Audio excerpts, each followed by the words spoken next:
Kia ora, hello. By request, today I'll be showing you how to sew medieval European eyelets.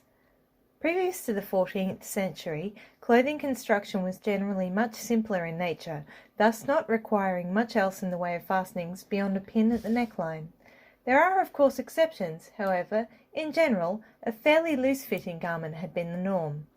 With the progression of the 14th century, a new method of tailoring for tighter, fashionable clothing emerged, incorporating shaped panels and gauze, tight, curved seams, and other novel methods of construction.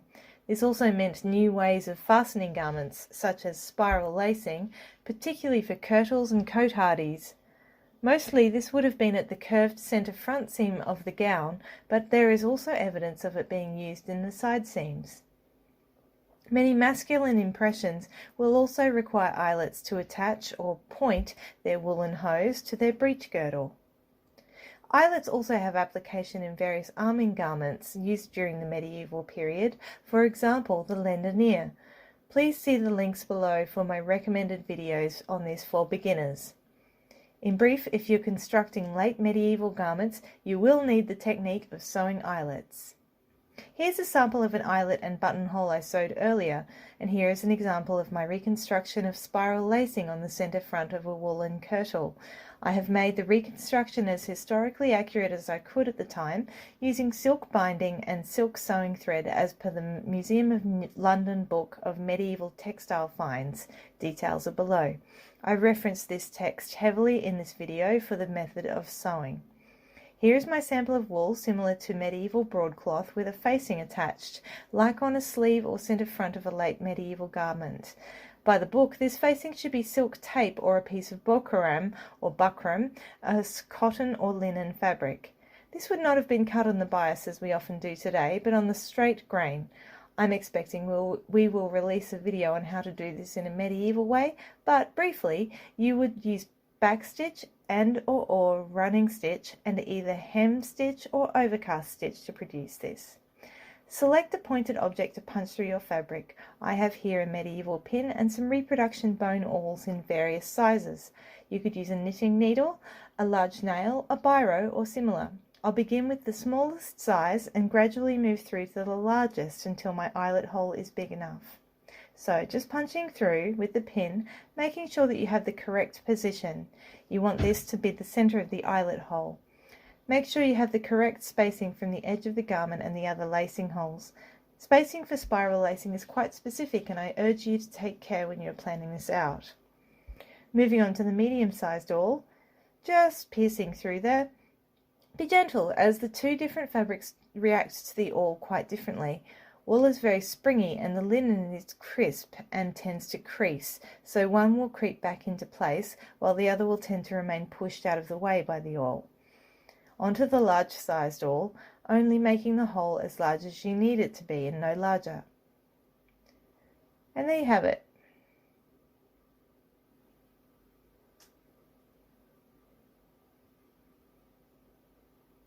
There you have it. It's ready to be stitched now. Medieval eyelets from London finds appear to have been sewn on the front of the garment, as I show here. So orient your work this way with the right side facing you. I have already tied a knot in the end of this thickness of 2-ply silk thread. 2-ply silk thread is consistent with extant examples. I make a small stitch, securing the knot between the two layers of fabric, also catching the facing in the stitch. Ensure you're catching the facing fabric each time you make a stitch during this work. Now, referring to the text and its description of medieval eyelets, we follow their method of stitching as shown. Pass the needle through the hole from front to back, through the fabric from back to front, so the tip of the needle pokes out at the front. Loop the thread around the tip of the needle in the direction of travel, in this case clockwise, and pull the needle through. As the stitch tightens on the fabric, make sure it lays flat and in an orderly manner next to its neighbour, as shown. If you're left-handed, it may be more convenient and easier to make this eyelet in the anti-clockwise direction. In the close-up, you'll notice that the little braid of stitches in my sample lines up on the outer rim of the eyelet, not on the inside, as shown in the diagram. Interestingly, the extant piece has the braid mostly on the outer rim, but also fluctuating towards the inside around the eyelets, and this is possibly an effect of wear or age or a peculiarity of the individual sewer. If your little braid doesn't line up perfectly, don't worry, it's historically accurate. So just demonstrating this stitch as I go around, just to make sure that you get the idea of how to make it. Here you can see I'm about 2/3 of the way through. Just concentrating on keeping those stitches evenly spaced, laying flat, and I'm always catching the facing as I puncture the back of the work.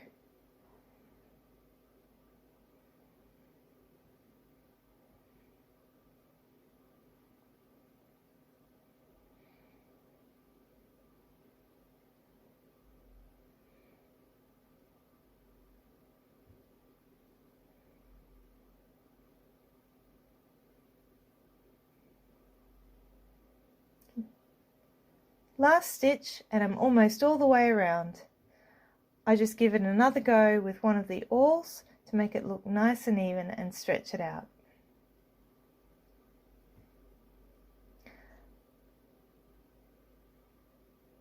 Let's have a look and compare our sample with the extant example. Not bad, but the stitching could be more full, so we're going to do as the book suggests and stitch around the eyelet once again using the same method.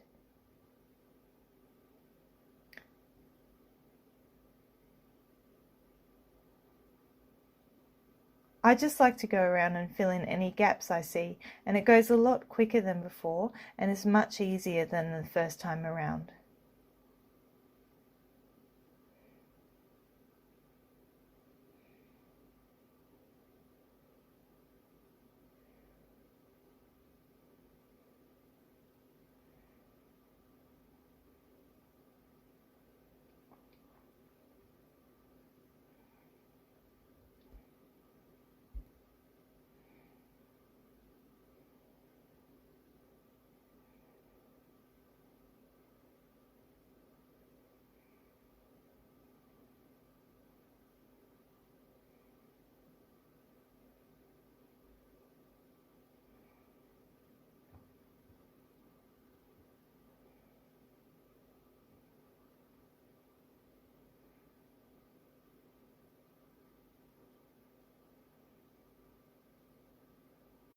I have now finished my eyelet and I'm just piercing the hole again with the awl for tidiness.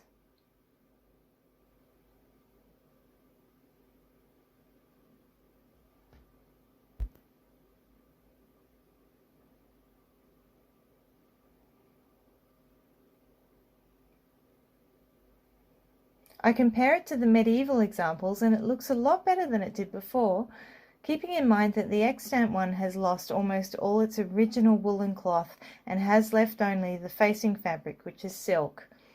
My eyelet's a bit too small perhaps, but I could do better the next time. I think it's an acceptable facsimile for a reenactment garment. I knot off in my own way by passing the needle through the existing stitching a few times and catching it in a loop. If you are sewing a number of eyelets in a row and you have a long piece of thread, punch a new hole in the next position along, pass your needle and thread between the two layers of fabric until you reach the hole, and begin sewing your new eyelet without cutting the thread in between. This is the way it was done in the Middle Ages, and if you look closely at the medieval example, you can see the threads trailing in between the eyelets. Please note, although I have used highly contrasting fabrics and thread today for the purpose of demonstration, I would not necessarily encourage you to use these colours together in a historical reproduction unless you have solid evidence for it. It's my understanding that facings were often dyed to match the main fabric, and sometimes contrasting, but don't take my word for it. My personal feeling on historical reproductions is that it's important to glean as much as you can from original historical sources and to test the preconceived notions of others before making your own conclusions. Then, test your conclusions. Here's the finished eyelet. It works well with a medieval lace tipped with a brass eyelet. The sewing method will be much the same, whether the application is on a Cotehardy, a lendenier, hose or a kirtle. Feel free to post questions, critique or share additional information in the comments.